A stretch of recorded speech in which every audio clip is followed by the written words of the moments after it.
और यहाँ पे देखें जी, रात की रोटियों से बची हुई मजेदार सी हमारी ये डिश बनके तैयार होगी। अस्सलाम वालेकुम जी। सबसे पहले मैं आप लोगों का बहुत ज्यादा शुक्रिया अदा करना चाहती हूँ, जिस तरह कमेंट्स में आप मेरी हौसला अफजाई करते हैं और मेरी रेसिपीज को, मेरी वीडियोस को पसंद करते हैं।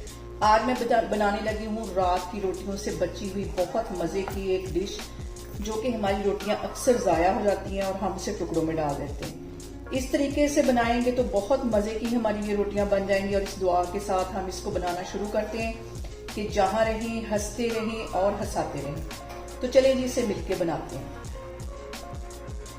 यहाँ पे देखें जी, रात की बची हुई रोटियों के साथ एक बहुत मजे की डिश मैं आपके साथ शेयर करने लगी हूँ, जो कि अक्सर हम टुकड़ों में डाल देते हैं और हमारी जो रोटियां हैं वो ज़ाया होती हैं। इसी के साथ एक मजे की हम डिश बनाएंगे, जो कि हम दोपहर में भी बना के एंजॉय कर सकते हैं और रात को भी। यहाँ पे देखें कि सबसे पहले मैं रोटी ले लूंगी और इसको अच्छी तरह मैं फोल्ड कर लूंगी।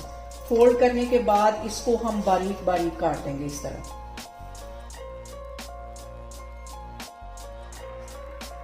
और यहाँ पे देखें जी, आप लाजमी मुझे कमेंट्स में बताया करें कि आप कौन से शहर से मेरी वीडियो देख रहे हैं। मुझे ये जानकर बहुत खुशी होगी और मेरी रेसिपीज को लाजमी आप ट्राई किया करें और मुझे कमेंट्स में बताया करें। यहाँ पे देखें जी, सारी रोटियों को मैंने अच्छी तरह कट कर लिया है। इसको मैं एक साइड पे रखती हूँ। अब मैं आपको आगे दिखाती हूँ। यहाँ पे मैं ले लूंगी एक पैन और इसके अंदर मैं डाल दूंगी तकरीबन 3 से 4 टेबल स्पून के करीब कुकिंग ऑयल। यहाँ पे देखें जी, ऑयल हमारा गर्म हो गया है। इसके अंदर मैं डाल दूंगी एक दरमियाने साइज का प्याज, जो कि मैंने बारीक काट दिया था। ये इसमें चला जाएगा। और इसके ही साथ मैं डाल दूंगी एक बड़े साइज का टमाटर, वो भी लंबाई में मैंने काट दिया था। ये भी इसमें चला जाएगा। 3 सब्ज मिर्चें थी लंबाई में कटी हुई, ये भी इसमें चली जाएंगी। मिक्स कर लेना है इन सब चीजों को। और यहाँ पे मैं इसके अंदर डाल दूंगी आधा टीस्पून के करीब नमक और आधा ही टीस्पून इसमें मैं डाल दूंगी कुटी हुई मिर्च। और इसके साथ चला जाएगा 1 टीस्पून के करीब सिरका,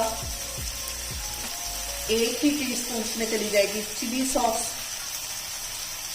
और 1 ही टीस्पून इसमें चला जाएगा सोया सॉस। मिक्स कर ले रहे हैं इन सारी चीजों को।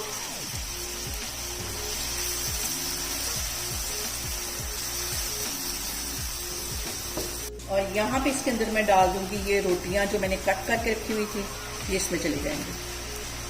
अब इसको कर लूंगी मैं अच्छी तरह मिक्स। और यहाँ पे देखें जी, रोटी डालने के बाद इसको कम से कम हमें 3 से 4 मिनट के लिए अच्छी तरह फ्राई करना है। और अब इसके अंदर मैं डाल दूंगी, आपके पास कोई भी सालन हो आप वो इसके अंदर डाल सकते हैं। और इसको कर लूंगी मिक्स। कोई वेजिटेबल दाल या कोई भी चिकन या मटन हो तो वो इस पॉइंट पे आप इसमें डाल दें। यहाँ पे देखें जी, कैमरा मैं आपको नजदीक करके दिखा रही हूँ। इसे देख के मेरे मुंह में पानी आ रहा है और अक्सर मैं इसको ट्राई करती रहती हूँ। यहाँ पे देखें जी, रोटी हमारी जरा भी सॉगी नहीं हुई, क्रिस्पी हो गई है, क्योंकि हमने इसे ऑयल में फ्राई किया है। अब इसको मैं प्लेट में निकालती हूँ, फिर मैं आपको दिखाती हूँ। यहाँ पे देखें जी, इसको देख के मुझे तो लग गई है भूख। मैं करूंगी इसको एंजॉय और आप लोगों ने भी लाजमी इस रेसिपी को ट्राई करना है। यहाँ पे देखें जी, मजेदार सी रात की रोटियों से बची हुई हमारी डिश बनके तैयार होगी। आज के बाद आप कभी भी रोटियां जो हैं वो ज़ाया नहीं करेंगी, टुकड़ों में नहीं डालेंगी। इसी तरह आप तंदूर की रोटी भी बना सकते हैं। इस रेसिपी को आपने लाजमी ट्राई करना है और मुझे कमेंट्स में बताना है कि आपको मेरी वीडियोस, मेरी रेसिपीज कैसी लगती हैं। और मेरी वीडियोस को ज़्यादा से ज़्यादा शेयर करें और मुझे सब्सक्राइब करें और अपना बहुत सारा ख्याल रखें। इंशाल्लाह ताला मैं एक और वीडियो में आपके सामने आऊँगी। अल्लाह हाफिज़।